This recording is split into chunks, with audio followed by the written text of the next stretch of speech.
welcome to the Not So Traveling Introvert. Today I want to talk about employers and red flags. There's some things you just don't know until you get into the office that are red flags for why you might want to get a new job, even if it's just your new job. So one of the prime examples is the sink or swim, where you start work, it looks like they've got a good onboarding thing going on, and you get maybe a couple of hours of training, and then you're left to your own devices. And it's the sink or swim device. And it's a case of there is no system in place to train you, and they've maybe hired you too late, and they're just too busy. So try and avoid companies that do that. And also it means that their customers aren't happy because most people are not getting trained enough.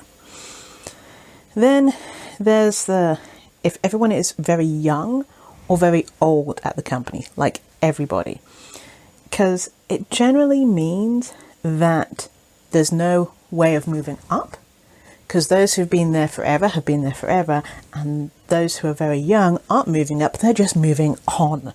So that's a real problem. So try and avoid that. And it also means you can't get literal moves or literal transfers. They work the young folks for as long as they can, and then the old folks leave, and then the young folks leave once they figure out that, oh, this company kind of sucks, right? And they're probably not paying enough as well, and so that's why people are leaving. Always, always, always, when you're interviewing, ask the question, why is this position now open? Is it a new role, or am I replacing somebody? And if I'm replacing somebody, why did that person leave? Because then you find out if it's a personality clash. Is it because someone moved up in the organization? Is it because some other reason that you can or can't deal with? Another thing is ask what your KPIs are going to be, so you know. And maybe did your last person hit those KPIs? Are they setting you up for failure? Because that could be a really huge thing, and that happens a lot in organizations. Another red flag is when an organization says, everyone's family here, we treat everyone like family. Generally, that means you're not paid enough and you're overworked, and you expect to do anything and everything.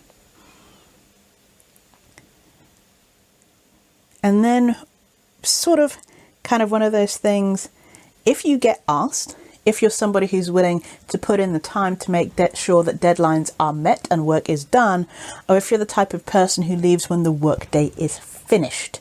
This is generally corporate speak for we're forcing you to work unpaid overtime. Or basically they don't have enough staff, or they don't manage their time effectively. And so these are things that you should think about when you are thinking about going to a new organization. It's just one of those things. And also pay. You know, when companies say that there's competitive pay, but they won't tell you what the pay is, even in the posting or in the interview, you have to wait till you get an offer first. Yeah, that's also a huge red flag. And along with that, it's refusing to tell you what the starting salary would be, or they just avoid the question altogether. Just, especially when they're like, well, money's not the only thing that should motivate you. What else motivates you? And it's like, oh yeah, but I need to pay my bills. I need to know if this time that I'm putting in for this particular role is worth it, or whether I should just look for something else.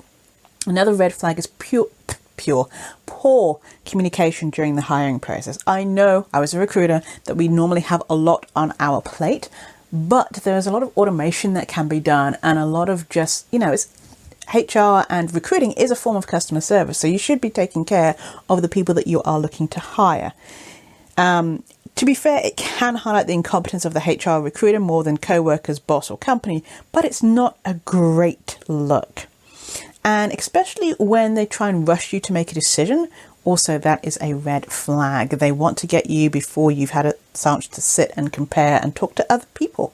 Thank you for listening. This is Janice at thecareerintrovert.com, helping you build your brand and get hired. Have a great rest of your week.